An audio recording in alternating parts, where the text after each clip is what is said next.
Say good morning. It's good to be here this morning.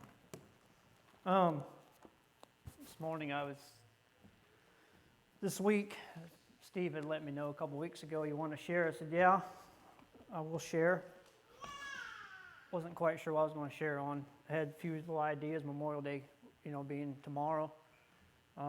Thinking about Memorial Day, I thought about the 12 stones of Israel, things like that. And then it's funny how God uses children. There's a story, the man I want to talk about this morning. It was Friday afternoon. I came home and my boys were watching a video. And it was a story of Gideon. How many of y'all know Gideon? We all know Gideon. We all know he fought with 300 men. He didn't fight. God used him. But do we know where he comes from? We're going to go into that this morning. This message, Deanna shared how God uses people for his glory, for his fighting, for his battle. And that's where we're at. God uses people. It doesn't matter where we come from. It doesn't matter who we are. As long as we have God in our life and we're willing to be a part of him. Probably kind of running ahead of myself, but it was a reminder for me of how God uses people. And we'll just read, be a lot of reading this morning. I want to go to Judges, where we find that setting.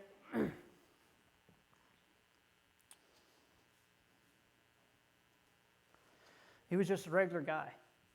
He wasn't somebody great. He wasn't somebody like Abraham and David. We all know him. And Gideon is named in Hebrews 11, I believe. He was named there, but he's not as great a guy. I wouldn't look at him as a great a guy as Abraham, but he did great things. But it was only through God. It was only through God. We'll start reading. We'll start in Judges 6, and I want to read the first 6 verses, and then I want to share a little bit, and then we'll keep on going. Then the children of Israel did evil in the sight of the Lord, so the Lord delivered them into the hand of Midian for 7 years, and the hand of Midian prevailed against Israel.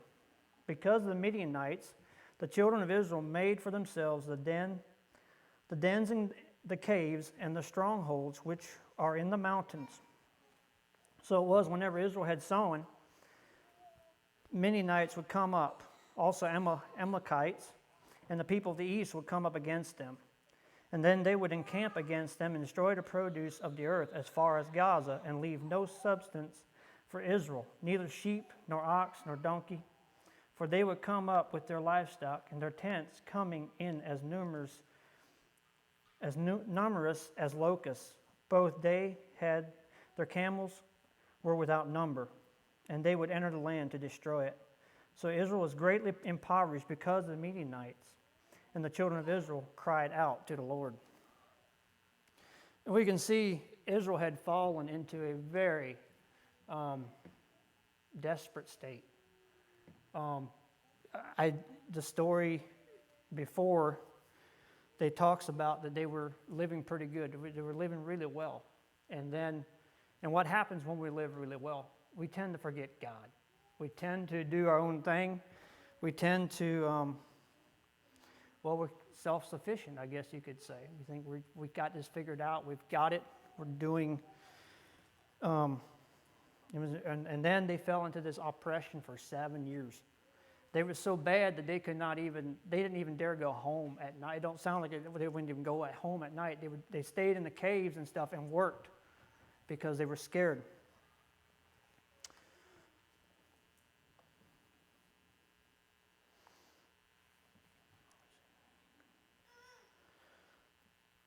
Finally, the Israelites cried out to the Lord for help. They did wait so long. Why did they wait so long to turn to the Lord? Because they were like us. They waited until every possible option played out. They couldn't take it any longer. Verse 6 tells us that Israel became poverty-stricken. They didn't have a whole lot. Because of the Midianites, God used that. As we learn from Gideon, every experience in life is a test, and every trial in the lives of God's people is tailored to draw us closer to him. So this is just a start for this. Now, let's go from verse 7 to verse 12.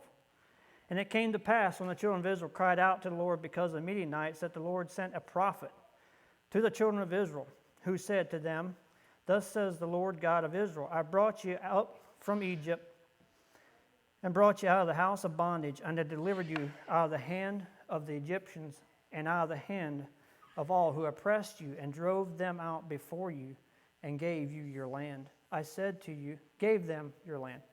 Also I said to you, I am the Lord your God. Do not fear the gods of the Amorites, in whose land you dwell. But you have not obeyed my voice.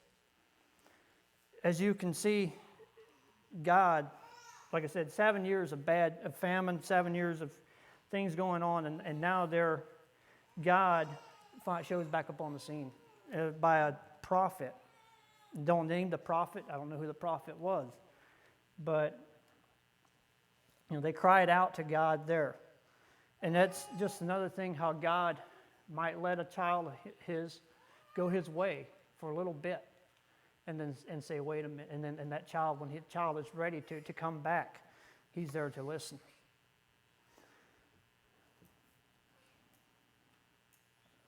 In verse 7, 8 shows that when we cry out to God, he moves in mercy and love towards us. He tells us the truth and begins to work behind the scenes to help us. For Israel, he first sends an unnamed prophet to call them back to total surrender of full devotion. But his plan also included a most unlikely man named Gideon.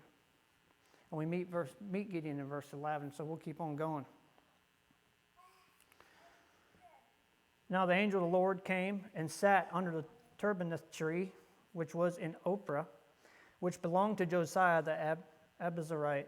I'm sorry, I don't quite understand all these, know how to pronounce these names and some of these. It says, while his son Gideon threshed wheat in the winepress in order to hide it from the Midianites, and the angel of the Lord appeared to him and said to him, The Lord is with you, you mighty man of valor. Gideon said to him, O my Lord, if the Lord is with us, then why has all this happened to us? And where are all his miracles which our fathers told us about, saying, Did not the Lord bring us from Egypt? But now the Lord has forsaken us and delivered us into the hands of the Midianites. Then the Lord turned to him and said, Go in this might of yours, and you shall save Israel from the hand of the Midianites. And have I not sent you? And he said to him, O my Lord, how can I save Israel? Indeed, my clan is the weakest in Manasseh, and I am the least in my father's house. And the Lord said to him, Surely I will be with you. You shall defeat the Midianites as one man. Then he said to him, If now I have found favor in your sight, then show me a sign that it is you who talk with me. Do not depart from here, I pray, until I come to you and bring out my offering and set it before you. And he said, I will wait until you come back. So Gideon went in and prepared a young goat and unleavened bread from an ephah of flour. The meat he put in a basket, and he put the broth in a pot, and he brought them unto him under the terebinth tree, and he presented them. The angel of the Lord said to him, Take the meat and the unleavened bread, and lay them on this rock, and pour out the broth. And he did so. Then the angel of the Lord put out the end of the staff which was in his hand, and touched the meat and the unleavened bread, and fire rose out of the rock, and consumed the meat and the unleavened bread. And the angel of the Lord departed out of his sight. Now Gideon perceived that he was the angel of the Lord. So Gideon said, Alas, O Lord God, for I have seen the angel of the Lord face to face. Then the Lord said to him, Peace be with you. Do not fear, you shall not die. So Gideon built an altar before the Lord and called it, The Lord is Peace. To this day, it is still in Ophrah of the Abiezrites. As we can see here, Gideon, they were so scared. He was in a wine press, and a lot of what I could understand was a wine press was kind of down in a hole. And when they were really threshing wheat, they would take it out on top of a hill and let the wind take the chaff as they were threshing. But he was so scared, they were so scared, they were so on oppression from the Midianites that they did this thing in hiding so the Midianites would not know that they had harvest or had food around. And as you can see, God shows up on the scene. The angel shows up and says, "Oh, mighty man of valor." You know, thinking of, I put myself in Gideon's shoes. In my mind, I think I'm the coward. I'm down here in this little hole, trying to hide, trying to keep this thing secret. It's not showing really a man of valor, in my opinion. But yet God seen his heart. God knew that where they were at, and God wanted to use him.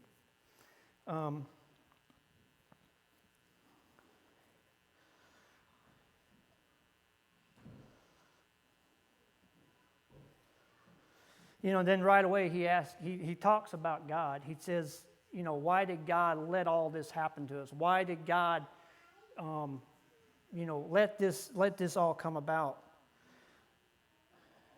You know, he had a lot of questions, a lot of things that we would say today.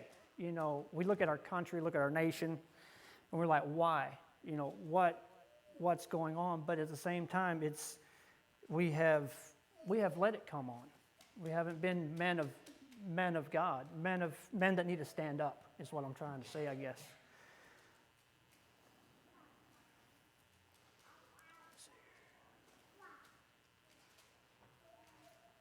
And then he tells them to go and deliver them out of the hand and he said, again, he gives his opinion. Let's see, where is that?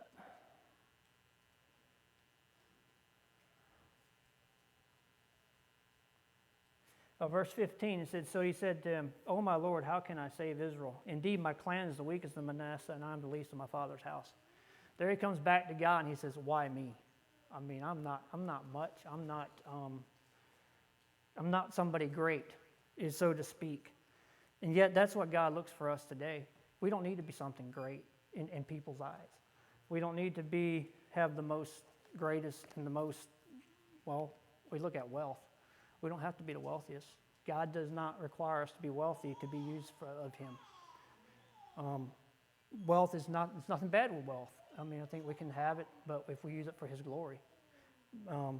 But this man, he said, you know, where I come from, I'm the youngest. I understand that Gideon was like the youngest of his brothers or whatever. So he didn't feel at all qualified. And yet that's what God looks for us. And when we think we're qualified, I think that's when we're about to fall. And as we can see, he was a humble man. He did not feel like he was ready to move that way. And he asked first, you know, that was his first sign right there was the bread and the meat. That was the first sign of this is God. This is God. And you know, I see myself in the same way. Sometimes I ask God for something and I'm like, okay, God, I want to see a sign of it. But we can see Gideon, that wasn't the only sign that God performed for him. Again, I think Gideon was, I think we would probably say today that he was maybe very insecure of himself. He was not, you know, some people are more confident. I'm a little bit more of the same way. It takes me a little bit to build my confidence up. Some people, man, they got it, and I admire those kind of people. I've always had a little trouble with that.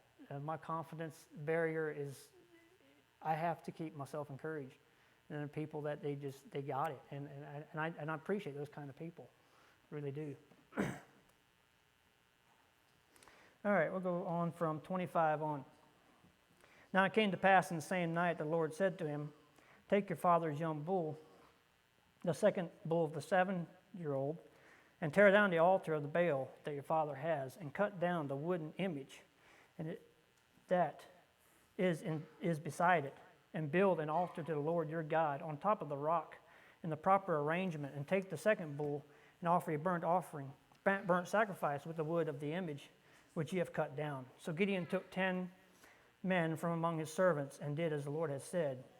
But because he feared his father's household and the men of the city too much to do it in the day, he did it by night. I want to stop there. You can see that he did was clean his house. He cleaned his house. He cleaned it up. And I think that's what God has. When God has something for us, we need to make sure our houses are clean, that we have things cleaned up to be service to God. That's the only way we can be a service to God. He was heading that I've got. It says private faithfulness is a prerequisite to public usefulness. So he cleaned himself up. God helped him. But also, like I was reading a little bit more. Back then, like I said, he was the youngest. So for him to go tear down an altar that his father, his family, that he in himself, he was setting himself up for them to go against him. But we know that God was with him. God had told him to do this. And I think that was a step. I feel like that was maybe a step of confidence for him, just right there alone. That was, like we had talked about, somebody mentioned about baby steps this morning. It was a baby step for him. A baby step. He didn't feel qualified there again. He didn't feel qualified to call for the cavalry or for the armies of his tribe. He didn't feel qualified for that at this time. Anyway, all right, let's keep on going. And then the men of the city arose early in the morning. There was the altar of Baal torn down, and the wooden image that was beside it was cut down, and the second bull was being offered on the altar which had been built. So they said to one another, "Who has done this thing?" And when they ever inquired and asked, they said, "Gideon, the son of Joash, has done this thing." Then the men of the city said to Joash, "Bring out your son, that he may die, because he has torn down the altar of Baal, because he has cut down the wooden image that was beside it." But Joash said to all who stood against him, "Would you plead for Baal? Would you save him? Let the one who would plead for him be put to death by morning. If he is a god, let him plead for himself, because his altar has been torn down." Therefore on that day he called him Jerubbaal, saying, "Let Baal plead against him, because he has torn down his altar." Then all the Midianites, the Amalekites, the people of the east gathered together, and they crossed over and encamped in the valley of Jezreel. But the Spirit of the Lord came upon Gideon, and then he blew a trumpet, and the Abrazites gathered around behind him. And he sent messengers throughout all Manasseh, who also gathered behind him. And he also sent messengers to Asher, Zebulun, Naphtali, and they came up to meet them. We'll stop there a little bit. We talk about what he did, and then we can see that his father stuck up for him. And he told him, if Baal's a god, he can take care of Gideon. He can take care of Gideon. And then we can see it seemed like it was courage for Gideon now to call the army forward. Let's get this thing, let's get going here. But he stops again. And I want to read the last couple verses of chapter 6. It says, "So Gideon said to God, if you save Israel by my hand, as you have said, look, I will put a fleece of wool on the threshing floor, and if there is dew on the fleece only, and it is dry on all the ground, then I will know that you will save Israel by my hand, as you have said." And it was so. When he rose early the next morning and squeezed the fleece together, he wrung the dew out of the fleece, a bowl full of water. And then Gideon said to God, "Do not be angry with me, but let me speak just once more. Let me test, I pray, just once more with the fleece. Let it now be dry only on the fleece, but all the ground there be dew." And God did so that night. It was dry on the fleece only, but there was dew on all the ground. So we can see that he asked for 2 more signs. And now I think we have 3 now. He asked for 2 more signs, and God granted it to him. God granted it to him. And, my question is now, with the first sign, why couldn't he just keep on going? But there again, like I said, I think he was a little bit insecure. He wanted another assurance or insurance, I guess you could say, of what he's doing. And then to think, we'll keep on going into chapter 7. God was patient with his faith also. Bring that out. God didn't say, all righty, just because I showed you one sign, I'm done with you. He said, all right, I'll let you do these. I'll do these signs for you. And we can see that God is patient. He's very patient with us. All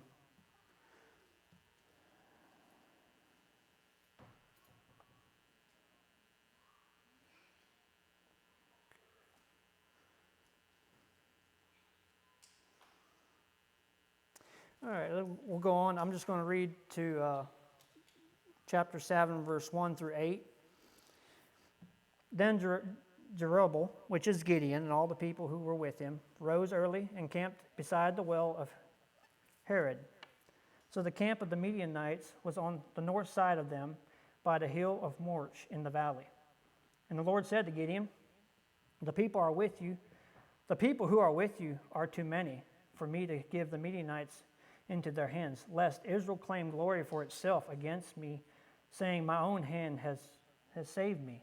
Now, therefore, proclaim in the hearing of the people, saying, whoever is fearful and afraid, let him turn and depart at once from Mount Gilead.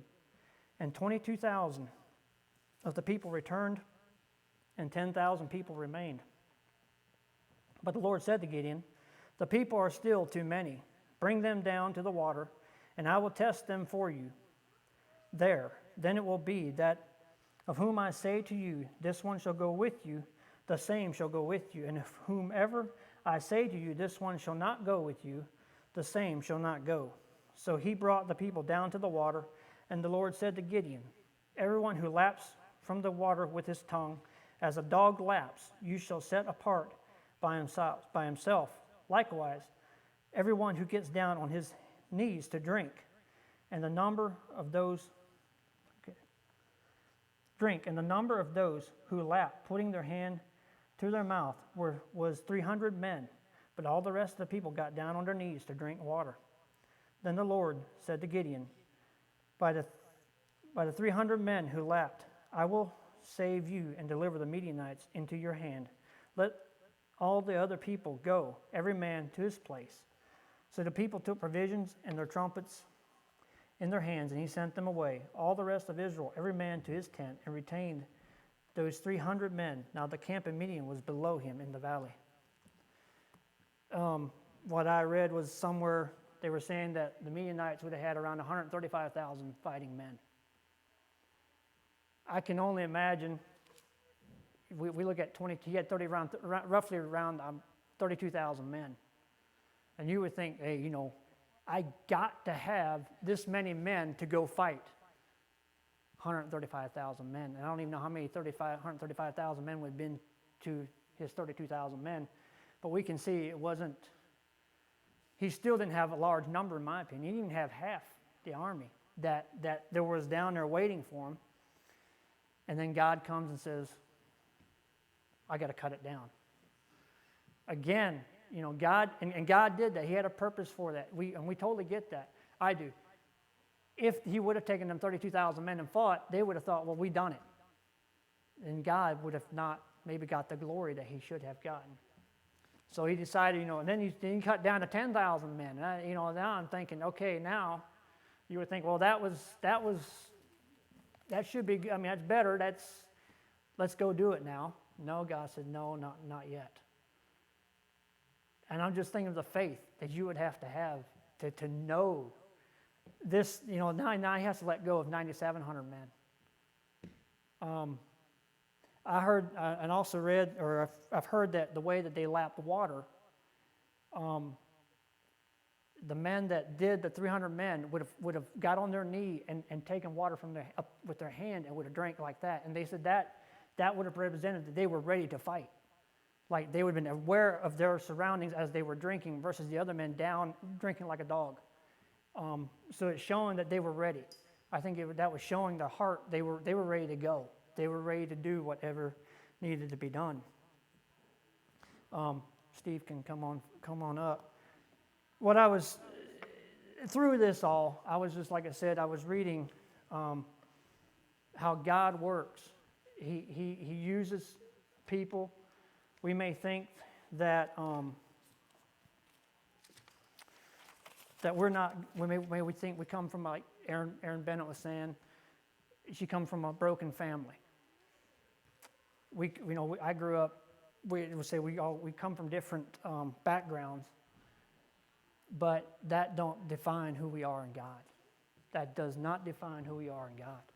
We are God if we're willing, if we have purpose in our heart to serve Him and to glorify Him. He can use us, and He can. I'm an regular old truck driver. What do I know?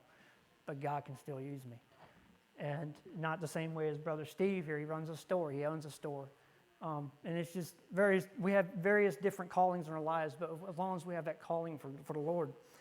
I like to read. It says, God uses tough times to get our attention. Is He getting your attention today?